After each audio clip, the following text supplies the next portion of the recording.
The Nguyen family moved into a decrepit wooden house on the outskirts of a small town. It was a two-story relic, its peeling walls and broken windows barely shielding them from the chill of the countryside. The first night was eerily quiet, the kind of silence that pressed against their ears like a weight. But by the second night, a sound broke the stillness. Slow, deliberate footsteps creaking on the attic floorboards above. Hui, the father, dismissed it as the house settling. But every night, the footsteps returned, pacing back and forth, as if someone or something was restless above. Lin, the mother, grew uneasy, clutching their son, Min, who refused to sleep alone. One stormy night, the family gathered in the living room. The soft yellow light from an old lamp flickered as the footsteps above grew louder, more insistent. Lin clutched Min tightly, her knuckles white.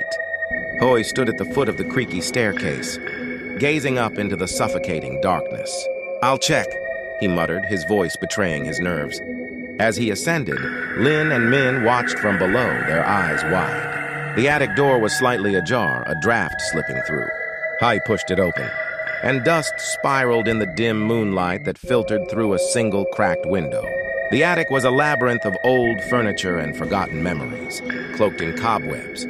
In the center, a pair of tattered shoes sat, their leather darkened and sticky with what looked like dried blood. Beside them lay a crumpled piece of paper. He picked it up with trembling hands. Scrawled in jagged handwriting, the note read, "Don't wake me." The words seemed to pulsate, each letter oozing menace. Behind him, the door slammed shut. Lin screamed from below as the pounding footsteps surrounded her and Min. Suddenly, Hai's shadow flickered against the staircase wall. But when Lin looked closer, she saw it wasn't Hai's shadow at all. It was too tall, too thin, its head tilting unnaturally toward the doorway. Upstairs, Hai turned to see a figure emerging from the darkness, a man-like silhouette, its face obscured except for two glowing red eyes. The figure bent down, picked up the bloodied shoes, and whispered in a voice like rustling leaves, "You should have listened." The next morning, the neighbors found the house empty, save for a single note pinned to the attic door. "Don't wake me." To this day, some claim to hear footsteps pacing in the attic of the abandoned house, growing louder as midnight approaches.